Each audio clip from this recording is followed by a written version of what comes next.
Jesus, my mom is a character in one of them. No one cares about the shitty, inferior sequels, Wes. You're safe. Oh, Mindy, how wrong you might be. Hello and welcome to the channel. Scream 6 is fast approaching, the next installment in the blockbuster horror slasher franchise, and as ever, one of the biggest questions heading into the film is, of course, who done it? Who is the killer going to be? Now, I have my own theories about that one, which I'll touch upon in the next video, but for now, I'm going to be looking at answering an equally important question, in my opinion at least, of why done it? What are the motives going to be for the latest batch of killers behind that iconic mask? And what is this film going to be looking to take a stab at providing a commentary on? Now, what do I mean by provide a commentary on? Well, the original film acted as a commentary on horror films, Scream 2 as a commentary on horror sequels, Scream 3 as a commentary on trilogies, Scream 4 on a commentary on remakes, and finally Scream 2022 as a commentary on requels. So what will Scream 6 look to provide a commentary on?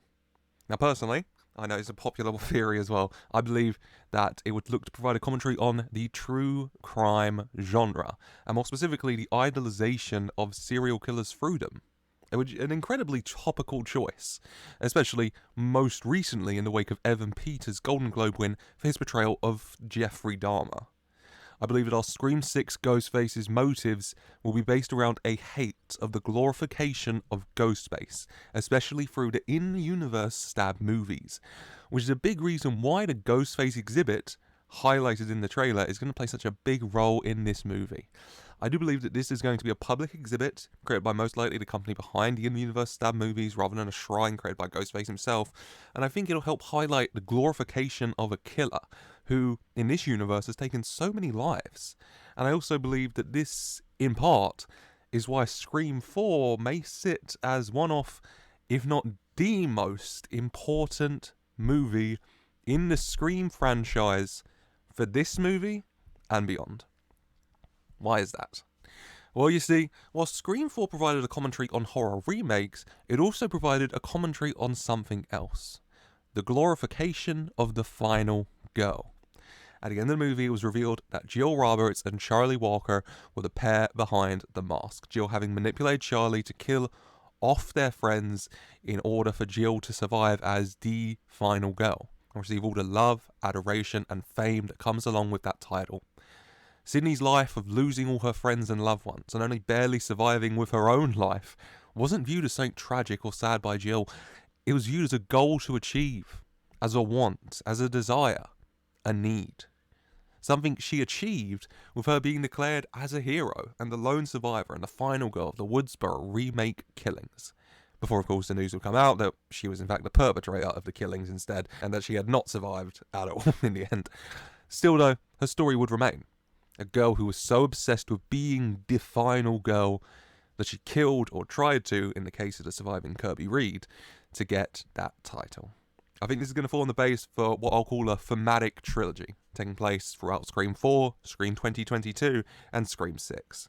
Now let's talk about Scream 2022. Scream 22 followed this up by providing a commentary on horror requels, as well as the glorification of Ghostface. While Scream 4's killer Jill was obsessed with becoming the final girl, Richie and Amber had a different goal in mind: to revive the Stab franchise by giving it some new material in a real-life requel. The Stab movies, in and of themselves, acting as a glorification of Ghostface. Much like how Evan Peters got a Golden Globe for playing serial killer Jeffrey Dahmer, Luke Wilson may have got an MTV Music Award for playing Billy Loomis. The death of real people being immortalized for entertainment, their loved ones forced to hear and see the stories and reenactments of their loved ones' deaths over and over again. And finally, in Scream 6, I believe it'll provide a commentary on the true crime genre and continue and finish looking at the glorification of both the final girl and of Ghostface and serial killers as a whole. I believe our Scream 6 Ghostfaces are going to be fueled by rage and anger following the death of a loved one at the hands of a previous Ghostface, specifically in the 2011 Woodsboro reboot killings, gaining a deep hate towards Sidney Prescott, but especially towards Kirby Reed, the final girl of those killings and who is returning, of course, in Scream 6.